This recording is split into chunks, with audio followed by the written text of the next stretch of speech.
A day in my life with the 2 bagets at napakaraming Junakis na pusa. Nyosme.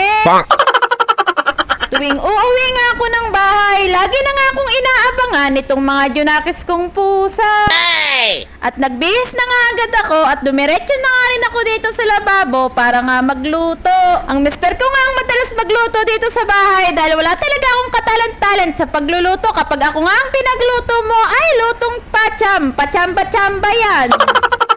Ang mister ko nga dapat na magluluto ng mga time na yan dahil asikasuhin ko pa nga yung mga labahin namin para bukas. Pero dahil nakaisip nga ako ng twist dito sa iluluto nga ng mister ko na ginisang sardinas, kaya ako na nga rin ang nagluto. Ginisang sardinas nga to na nilagyan ko nga ng okra, dahon ng spinach at nilagyan ko nga rin ng pansit bato na bigay ng bilas ko. Galing pa nga yan ng Bicol nung umuwi nga siya at hinati ko nga lang yan para nga ilagay dito sa ginisang sardinas. Kapag ako nga ang nagluluto ay gusto ko nga ay napakaraming lahok na gulay at talaga namang lutong pachamba-chamba.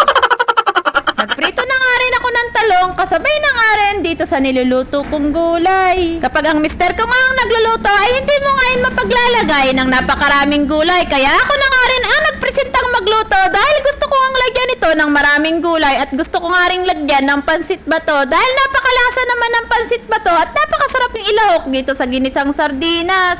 Amaze na amaze nga ako dito sa talbos o dahon ng spinach dahil napakasarap din palang ihalo to dito sa mga ginisang gulay. Nabili nga to ng mister ko dun sa Daang Batas kasama nga ng talong. Napakasarap naman ng pagkakaluto ko kahit lutong pachamba.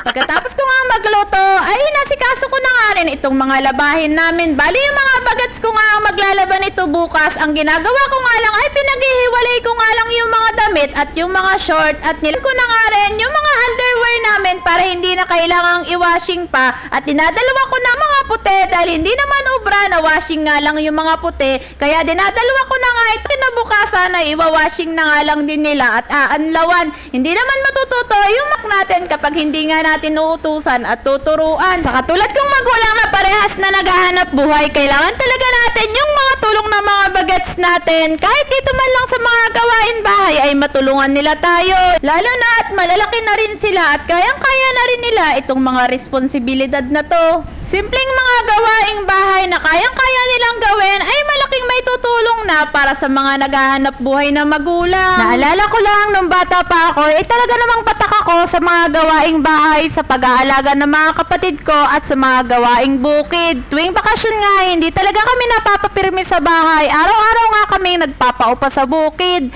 At yun lang, salamat!